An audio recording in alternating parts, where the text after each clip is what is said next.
आमरण उपोषण हे मराठा आरक्षणासाठी मुंबईत होणार. त्यावर आम्ही ठाम आहेत आणि करणार सुद्धा. परवानग्या पण मिळणार. सरकारचा कसा रिस्पॉन्स आहे असं आपण म्हणत आहे. यापेक्षा शांततेचं आंदोलन आणि लोकशाहीत कायद्याने दिलेलं हत्यार दुसरं असूच शकत नाही. त्यामुळं रिस्पॉन्स तर राहणार नसता. या देशात कायदाच राहिला नाही किंवा नियमच राहिले नाही, लोकशाही पण राहिली नाही असा अर्थ होईल. ते परवानगी तर मिळणार, नाही मिळाली आमरण उपोषण होणार आणि तिथंच होणार, मुंबईतच होणार. शिष्टमंडळ जे आहे ते आज मुंबईमध्ये दाखल झालेलं आहे. काय आता पुढचं सगळं नियोजन कसं असणार तिथलं? शिष्टमंडळ गेले ते आता आज बघायला गेलेत. त्यांच्याबरोबर संपूर्ण मुंबईमधला मराठा समाजाला सुद्धा आवाहन केलेलं आहे आम्ही की मराठा बांधवात मतभेद असतील नसतील मला माहीत नाही. कोणाला फोन आमचा गेला असेल नसेल गेला माहिती नाही. परंतु तुम्हाला आमचे हात जोडून विनंती की सगळे मतभेद सोडून आपल्या गोरगरीब मराठ्यांच्या लेकरांचं कल्याण व्हावं म्हणून आपण सगळ्यांनी एकत्र यावं आणि सगळ्यांनी साथ द्यावी. तिथं येऊन आपण सगळ्यांना एक जीवानं सगळ्यांनी सोबत या, गटतट ठेवू नका. आम्ही सगळ्यांना सारखा सन्मान देणार आहेत, मान देणार आहेत. कारण आपल्या गोरगरीब मराठ्यांच्या पोराचा विषय आणि महाराष्ट्रातला पहिल्यांदा खूप ताकदीनं मराठा समाज एकत्र झाला आहे. आपण सुद्धा मुंबईतल्या सगळ्या बांधवांनी एकजूट व्हा हेही त्यांना आवाहन केलेलं आहे. आज दोघं मिळून म्हणजे इकडचे बी मराठा बांधव गेलेत आणि तिथले मराठा बांधव सगळे बघतील आता व्यवस्था कुठं कुठं किती मोठाले ग्राउंड आहेत काय आहेत. आपल्याला खूप मोठ्या प्रमाणात ग्राउंड लागणार आहेत. 20 तारखेला मोठ्या प्रमाणात वाहनं जाणार आहेत, पण ही वाहनं कुणी अडवू नये आणि अडवलेत तर आपण एक गृहमंत्र्यांनी इशारा दिला आहे की ते वाहनं तुमच्या दारात उभी करून. नाही ते अडविणारच नाहीत ना. कसं काय अडवतील? मग आम्ही सामान न्यायचं कशात? आता आम्हाला जेवायचं सामान न्यायचं आहे, आम्हाला कपडे न्यायचे आहेत, नातराय पांघरायचं न्यायचं आहे, आम्हाला त्याच्यामध्ये सगळ्या वस्तू न्यायच्यात ना. आंघोळीच्या काही बकेट राहणार, काही पाण्याचे राहणार, काही बॅरे टिपाडं राहतील. हे कशात न्यायचे मग डोक्यावर आमच्या? मग आम्हाला जर तिथं रावठी नाही आहे, आमच्या डोक्यावरती ऊन आहे, आमच्या डोक्यावरती रात्री थंडी आहे, मग याच्यासाठी आम्हाला आमचं ट्रॅक्टर असलं तर ट्रॉली लागणार आहे. ट्रॉलीत ह्या वस्तू ठेवायला लागणार आहेत. पाऊस आला तर आम्ही त्या ट्रॉलीमध्ये झोपायची वस्तू होईल. आम्हाला कोणी घर देणार आहे का तिथं? आम्हाला कोणी घर देणार का तिथं? नाही देणार. कारण इतके लोक देणार, पण इतके कोण? इतक्यांना कुठं जागा आहे? करोडोत लोक आहेत. मग तुम्ही जर आमचे ट्रॅक्टर अडविणार, त्यांच्यावर गुन्हे दाखल करणार किंवा मग गाड्या अडविणार आणि त्या ट्रॅक्टरवाल्याला जप्ती म्हणणार, तुम्ही आडवावर कसं काय अडवतात ती बघतो मी. एक काय ट्रॅक्टरवाल्यांनी घाबरण्याचं कारण नाही. कारण ते आपल्या संरक्षणासाठी, दैनंदिन जीवनाचे गरजा भागवण्यासाठी, आपलं पोट भरण्याच्या साधनं त्याच्यात आहेत, अन्न धान्य सगळं. आणि तुम्ही ते ट्रॅक्टर अडवणार कसं काय? अडवता तुम्ही? कोण जप्त करतं बघूयात. कोण? सगळ्या मराठा बांधवांना विनंती की कोणी घाबरण्याचं काही कारण नाही. आपण काय त्याच्यात दगड घेऊन नाही चाललो, आपण त्याच्यात अन्नधान्य घेऊन चाललो. सगळ्या समाजाचं आपल्या सगळ्यांना आवश्यक लागतं त्या वस्तू घेऊन चाललो. काय घाबरण्याचं कारण नाही. कोणाचं जप्त होणार नाही, काय होणार नाही, काय काळजी करू नका. जर अडवलेच आणि असा काही प्रयोग केला तर देवेंद्र फडणवीस साहेब, गृहमंत्री साहेबांच्या दारातच सगळेजण जाऊन बसू. सगळेचे सगळे, नागपूरच्या बी त्यांच्या घरी आणि मुंबईच्या बी घरी. देवेंद्र फडणवीस साहेबाच्या दारात बसायचं, उठायचंच नाही. मग करोडोच्या संख्येने त्यांच्या दारात जाऊन बसायचं. आडवा तुम्ही कसे गुन्हे दाखल करताय बघूयात. कोणाला काही घाबरण्याची गरज नाही. तयारीला लागा. मागं पुढं कोणी बघू नका. काय होत नाही, गुन्हे झाले तरी काय होत नाही, गुन्हे हो द्या जातीसाठी. शिंदे समिती जी आहे ती आज मुख्यमंत्र्यांची एक बैठक होणार आहे, यावर तुम्हाला काय वाटतं? आज मुख्यमंत्री आणि शिंदे समितीची बैठक. आम्ही परवाच मुख्यमंत्री साहेबाला सांगितलं होतं की मराठवाड्यात प्रचंड कमी नोंदी सापडल्यात काही जातीवादी अधिकाऱ्यांमुळं. त्यांनी निरंकास अहवाल दिला की सापडतच नाहीत म्हणून. तर पुन्हा एकदा मराठवाड्यात आपण नोंदी शोधाव्यात. हैदराबाद संस्थांमध्ये जाऊन नोंदी निजामकालीन शोधाव्यात आणि त्या समितीने 1-2 दिवसात काम करावं, तातडीनं सुरू करावं असं त्यांना आम्ही विनंती केली होती. मग आता त्या संदर्भात ती बैठक असेल असं वाटतंय, शक्यता आहे, माहीत नाही.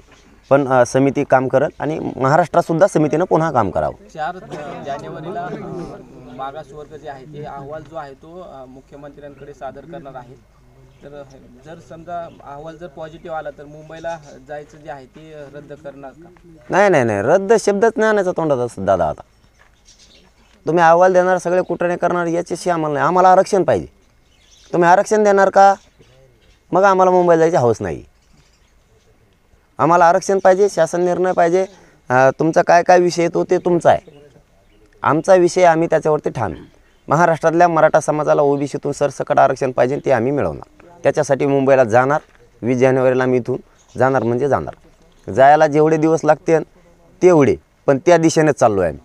कोणत्या? मुंबईच्या. आणि आरक्षण उद्देश ठेवू. मग ते 2 दिवसात पोहोचू, नाही तर 8 दिवसात पोहोचू.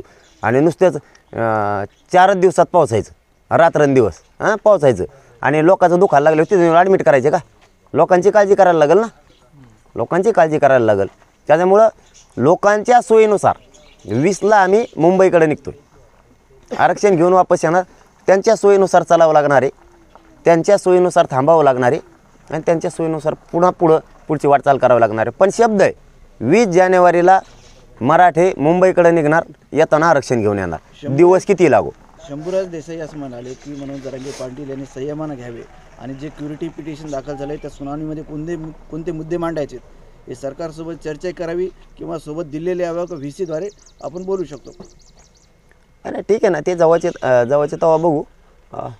काय म्हणले तर देसाई साहेब, परंतु आम्ही मुंबईला येणार आहेत आणि संयम आहे, शांत आहेत आम्ही. संयम नसतं तर 6 महिने वेळ सरकारला आम्ही दिलाच नसतं.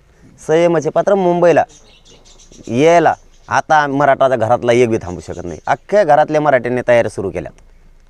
स्वतःच्या पोराला नाही द्यायचं म्हणलं, घरी बसून काय करणार आहेत लोक? घरी नाही बसत, घरी बसले पोराचं वाटलं झालं. मराठे पडले बाहेर, मराठे पडलेच बाहेर. काहींची अर्धवट तयारी आहेत, काहींच्या पुऱ्या होत्या ना. आता आणखीन दिवस आता देत. तुम्ही बघा तयारी तर बघा कशी होती. जरांगे पाटील, कुठलं मैदान निश्चित होऊ शकेल? म्हणजे काही तुमच्या शिष्टमंडळाचा काही निरोप आला, म्हणजे कुठं करण्याची तुमची तरी इच्छा आहे? श्रीतीर्थाची सुद्धा पाहणी केली तुमच्या शिष्टमंडळाने. शिवाजी पार्कवर. शिवाजी पार्क. तसं पाहिलं तर मुंबईतले सगळेच ग्राउंड लागणार आहेत आम्हाला, जवळपास सगळेच. कारण आता एवढा 2-3 कोटी समाज बसायचा आहे, हे चॅलेंज आहे. सरकारची जबाबदारी आम्हाला व्यवस्था करून द्यावी. नाही दिली तर आम्हाला तर बसावंच लागणार आहे, आम्ही बसणार आहे. जरांगे पाटील, ज्याप्रमाणे तुम्ही मुंबईकडे जाणार आहेत 20 किंवा 26 जानेवारी रोजी, त्याचप्रमाणे किसान युनियन देखील देशभर असंच करणार आहे. काय वाटतं, हा योगायोग आहे की असंतोषातून उफळलेली रणनीती म्हणायला गेलेला? नाही तर कोणत्या दिवशी पोहोचतो हे सांगता येणार नाही. 20ला मात्र गाव सोडणार आहेत. लोकांची फजिती. किसान युनियन पण असंच करणार आहे. आता त्यांचं मला माहीत नाही ना, ज्यांचं अधिकृत माहिती घेतो मी, ते काय करणार आहेत काय नाहीत.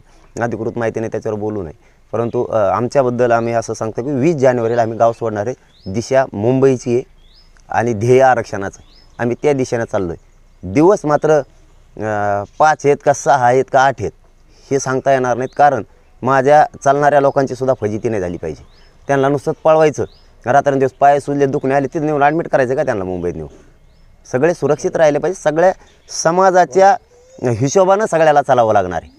पोरांना पळता येतं आहे म्हणून ते पळणार, जोरात चालणार. आणि वयोवृद्ध त्यांचा विचार नाही करायचा, मुलांचा विचार नाही करायचा. तारीख म्हणजे एखादी समजा अमुक तारखेला पोहोचणार आहेत, तिथे गेल्या का वाटप आहे का आरक्षणाची? मग जायच्या आधी हुकन नाही ना. तसं असतं तर मग तेच वाहनं पळलेली असते आम्ही डायरेक्ट. मग ते 21ला जाऊ शकतो सकाळी आम्ही तिथं. 20ला इथून वाहनात बसायचं, 21ला सकाळी हजर. काय ताण आहे का? 21ला वाटप हे आरक्षणाची. आम्ही त्या दिशेनं चाललो आहे. 1-2 दिवस मागं पुढं होऊ शकतं, पण लोकांच्या हिशोबाने चालायला लागणार आहे आम्हाला. लोक काय ते नेऊन ॲडमिट नाही करायची, लोकांच्या जीवाची काळजी आम्हाला घ्यायची. जरांगे पाटील, हा सगळा दौरा पायी असेल का? अधूनमधून रात्रीचा वेळी वगैरे असं वाहन होऊ शकेल ना? नाही, पायी शब्द दिला पायी. हो, पायी शब्द दिला पायी. सगळा मराठा समाज पायी चालत. त्याच्या आत मराठ्यांना आरक्षण कायमचं जाहीर करावं. तर एकदा अंतरवाली सोडली, विषय संपला. मुंबईत जाणार म्हणजे जाणार.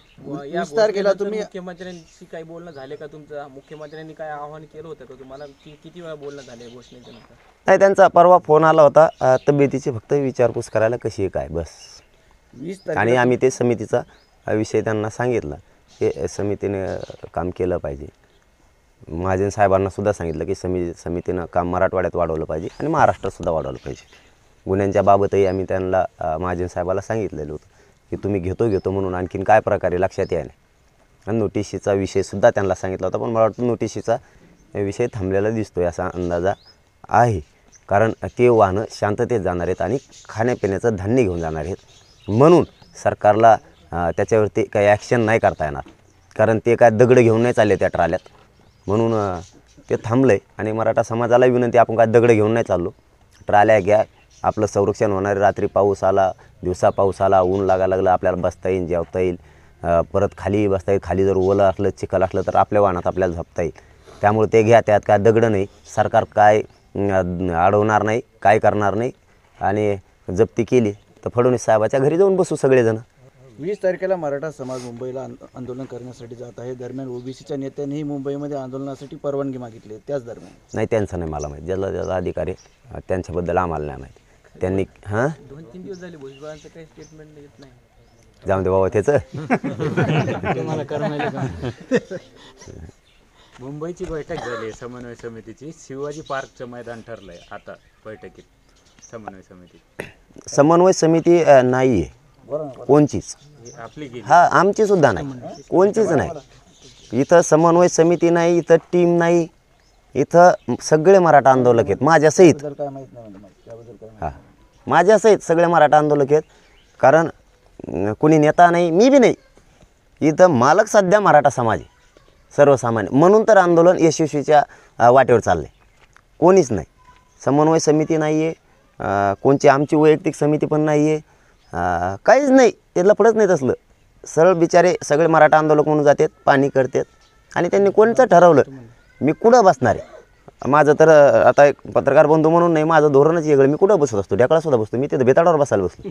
मग काय तसं काही नाही, मी जाणार बसणार. कुठं जागा नाही दिली, समुद्राच्या गोट्यावर बसणार मी, ते पण बसणार. हां, जे आता जे सगळे मराठा आंदोलक गेलेले आहेत, मुंबईतले मराठा आंदोलक सगळे आणि महाराष्ट्रातले मराठा आंदोलक जे शक्य आहे ते गेलेले, ते का पाणी करायला गेलेले आहेत. फक्त कुठं बसायचं काय, त्यांनी जे ठरवते ते बसलोच म्हणून समजायचं. मी कुठंही ठरवू द्या, काही अडचण नाही. अजून काही ठरलं नाही म्हणजे तुम्ही जिथं बसाल ते मैदान? नाही, त्यांनी समजा आता तिथं व्यवस्था केली असेल, तिथं जाऊन बसल. कुठं केली तर माझा उद्देश एकच आहे, आमरण उपोषण करणे आणि ध्येय मराठ्यांना, गोरगरिबांना आरक्षण मिळवून देणे, नसता मरुस तर मागं न हटणे. आपला ध्येय उद्देश ठरलेला आहे, त्याच्यापासून आपण लांब नाही. मुंबईतला सगळा मराठा, पुन्हा एकदा विनंती आहे की सगळ्या मराठ्यांनी एकत्र आहे. असतील नसतील मतभेद मला माहीत नाही, नको. आता गोरगरिबांच्या पोरांचं कल्याण होईल. कोणाला आमच्याकडून निरोप गेला नसेल तर मोठ्या मनानं पुढं होऊन करा. आम्ही सगळ्यांना सारखा सन्मान देणार आहे, सगळ्यांना. फक्त जी एखादी आधी ओळख आहे तिथं माणूस फोन करून सांगत असतो, काहींची ओळख नसणार आहे आमच्याशी, त्यामुळं आम्ही तुमच्यापर्यंत पोहोचू शकलो नसतो. परंतु या मीडियाच्या बांधवांच्या माध्यमातून आम्ही तुमच्यापर्यंत पोहोचलो की तुम्ही सगळ्यांनी एकत्र या आणि ही लढाई जिंकू लागा, सगळ्यांनी.